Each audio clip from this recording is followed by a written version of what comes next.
Shalom, selamat berjumpa dalam acara Masih Ada Tuhan. Saya percaya perlindungan, penyertaan, damai sejahtera, sukacita dari Tuhan kita Yesus memelihara kehidupan Bapak, Ibu, Saudara semua.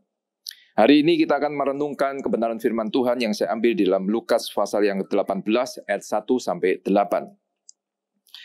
Yesus mengatakan satu perumpamaan kepada mereka untuk menegaskan bahwa mereka harus selalu berdoa dengan tidak jemu-jemu.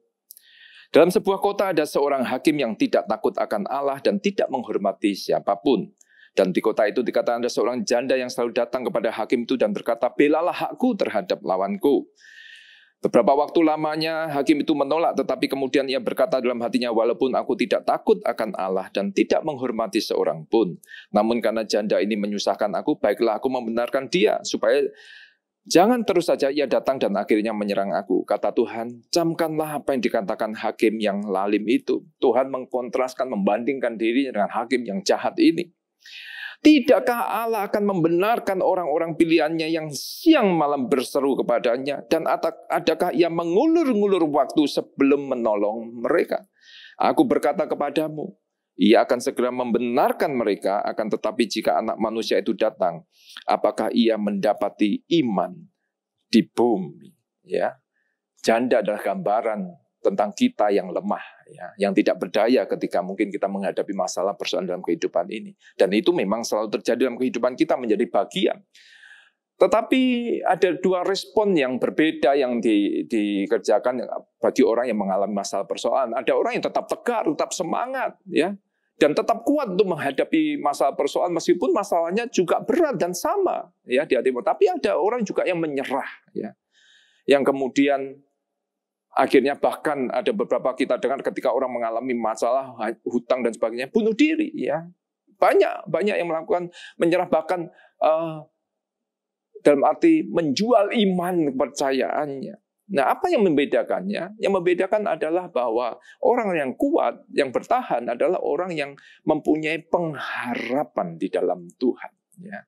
Kalau orang sudah putus asa, tidak punya pengharapan, pasti bisa dipastikan bahwa dia akan kalah di dalam menghadapi masa persoalannya. Ya. Firman Tuhan katakan demikian dalam Amsal 24 ayat yang ke-10. Jika engkau tawar hati pada masa kesesakan, kecillah kekuatanmu. Ya, puji Tuhan, masih ada Tuhan hari ini yang selalu memberikan pengharapan kepada kita, anak-anaknya. Dan firman Tuhan katakan pengharapan di dalam Tuhan tidak pernah mengecewakan kita.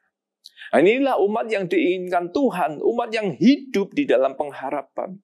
Umat yang berani, tetap berani mempercayai Tuhan dan firman-Nya di dalam setiap keadaan, bahkan dalam keadaan kesesakan sekalipun.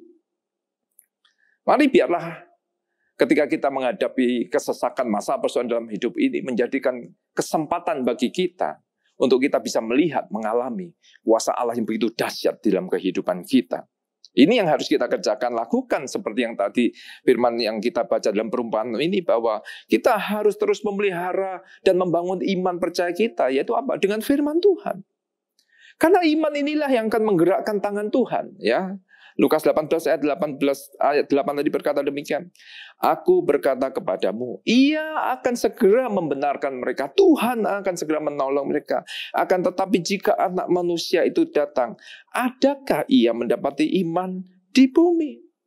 Percaya, apa yang kita tabur, itu yang kita tuai. Artinya begini, ketika kita menabur firman Tuhan di dalam hati kita, di dalam pikiran kita, ketika kita terus menanam firman Tuhan melalui perkataan, perbuatan kita, kita pasti akan menuai janji-janji Tuhan.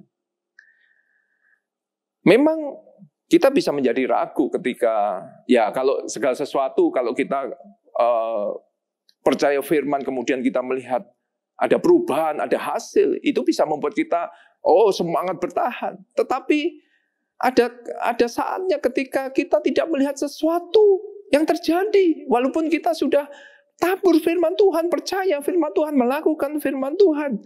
Maka inilah disebut sebagai kita harus tetap berjalan dengan tekun dan setia, ya. Seperti yang diajarkan Yesus, tetap tekun dan setia. Yesus memberikan satu perumpamaan kepada kita semua. Supaya apa? Bahwa mereka harus selalu berdoa dengan tidak jemu-jemu. Ini adalah orang yang mempunyai pengharapan. Yang tidak pernah putus asa. Yang terus-menerus berdoa, menunggu sampai Tuhan menjawab doa kita. Ya, ada waktu tunggu kadang-kadang. Tapi mari kita belajar untuk kita terus bertahan dalam keadaan kita. Sampai Tuhan menjawab doa kita. Ada satu kisah yang sangat terkenal, ya, seorang perenang perempuan yang sangat luar biasa yang bernama Florence Chadwick, ya.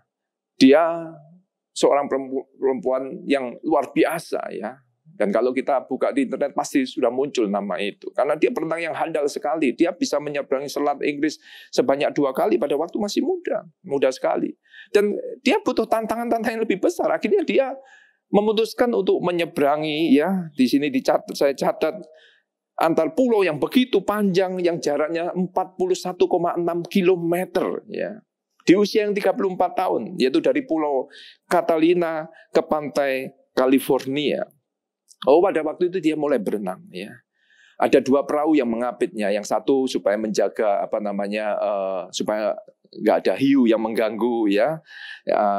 Dan satunya untuk mengawasi, ya, artinya mendampingi, ya. Dan di sana ada pelatihnya dan ibu dari Florence Chadwick ini.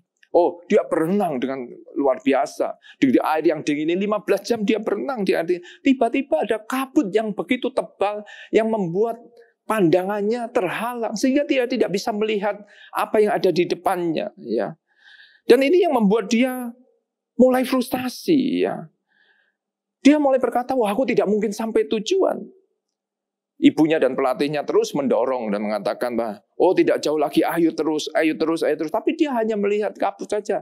Dia kemudian bisa berusaha untuk meneruskan berenangnya selama 1 jam ke depan lagi. Tetapi akhirnya dia menyerah dan dia minta untuk diangkat ke atas perahu. Dan ketika dia naik ke perahu, kemudian setelah kabut itu hilang, maka dia bisa melihat bahwa pantai yang dia tuju hanya berjarak sekitar 800 meter lagi. Ini adalah sebuah pelajaran bagi kita.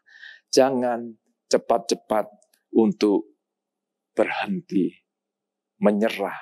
Tetaplah berharap, tetaplah bertahan. Karena pengharapan itulah yang memampukan kita melihat jauh sampai ke balik kabut yang tebal ini. Sehingga kita bisa melihat.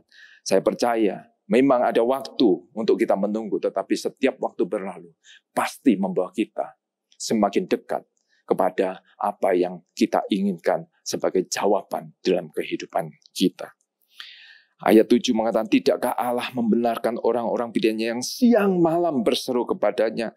Dan adakah ia mengulur-ngulur waktu sebelum menolong mereka? Mari, Bapak Ibu Saudara kasih Tuhan, kita menjadi umat yang diinginkan Tuhan. Kita memang tidak bisa mengendalikan keadaan sesuai dengan hati dan apa yang kita harapkan. Tetapi kita bisa mengendalikan hati kita untuk selalu berharap kepada Tuhan di dalam setiap keadaan. Saya percaya apapun yang kita alami hari ini, Tuhan sudah memberikan jawaban yang terbaik dalam kehidupan kita. Tetap bertahan, berharap, hidup dalam pengharapan kepada Tuhan. Dan pengharapan dalam Tuhan tidak pernah mengecewakan kita semua. Tuhan Yesus memberkati.